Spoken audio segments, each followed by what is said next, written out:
All right, Allison. So you have a character portrait and a beauty portrait, and this is your beauty portrait. Now, when I look at this image, it's super pixelated. Like I can look at her cheek and I'm seeing individual squares, and that's how a lot of your images have been this semester. And I was thinking that it was something in the way that you were photographing possibly with a really low setting as far as your image size, which is problematic. But when you turned in your other image, it has much more clarity to it. So that's great news. That means it's something in the way that you're sizing your image. So let's go back and review how you're sizing your images.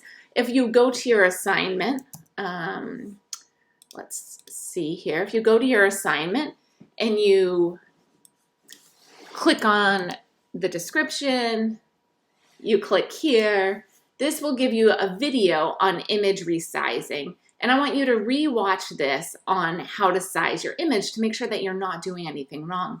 What I am guessing that you're doing is you're adjusting it, the resolution, and then you're losing the resolution.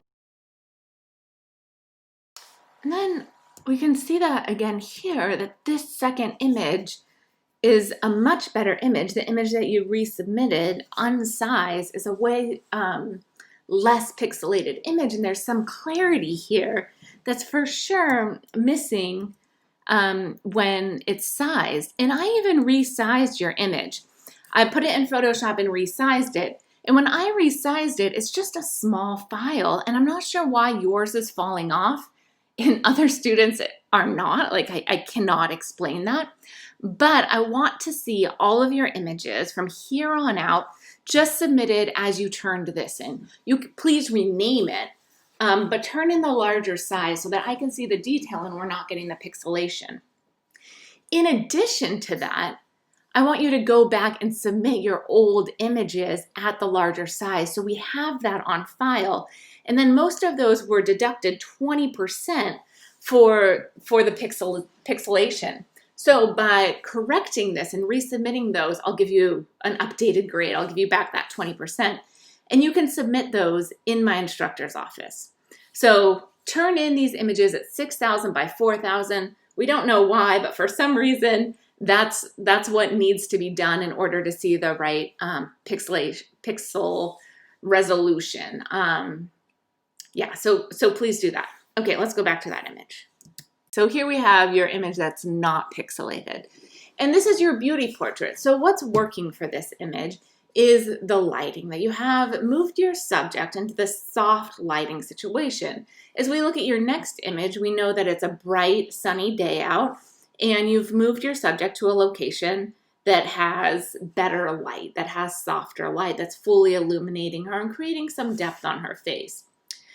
Now, what we could do to further improve this is that this is a glammed up picture, right? This is a beauty shot. So having a brick wall behind her is not ideal. We would want something that lends itself to thinking about glamour and beauty. So something like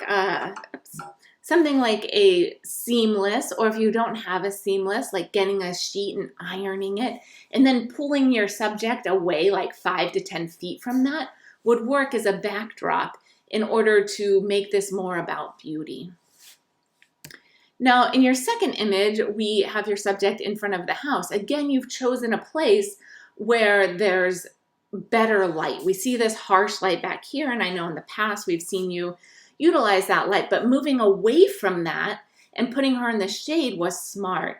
And then it sounded like you did utilize, let's get the better image there, you did utilize a reflector here, which is good, but your reflector isn't bringing in enough light to add a lot of dimension here. So on both of these images, you've moved your subject to a place where there's better lighting, but you could further add depth to that by bringing that reflector closer or making sure that reflector is bouncing light directly onto your subject. You can't just hold a reflector up and think that it's going to work, right? There's a lot of like moving it around to watch where the light's going so that it hits your subject. All right, and then the last thing for this, we see your niece, I think it is, with her bat and her eye black on and her baseball hat on. And those sort of things are giving us some of her character and her love for this game of softball. But photographing her on these steps that we've seen quite a few times isn't adding to that. The information around her is not adding to this character portrait. So again, just moving to a place that furthers that, like moving to the softball court or softball court. I played on courts, not field. Moving to the softball field, moving to the dugout, that would have beautiful light. Those would be areas where you could get the environment to further the concept that you're trying to establish here.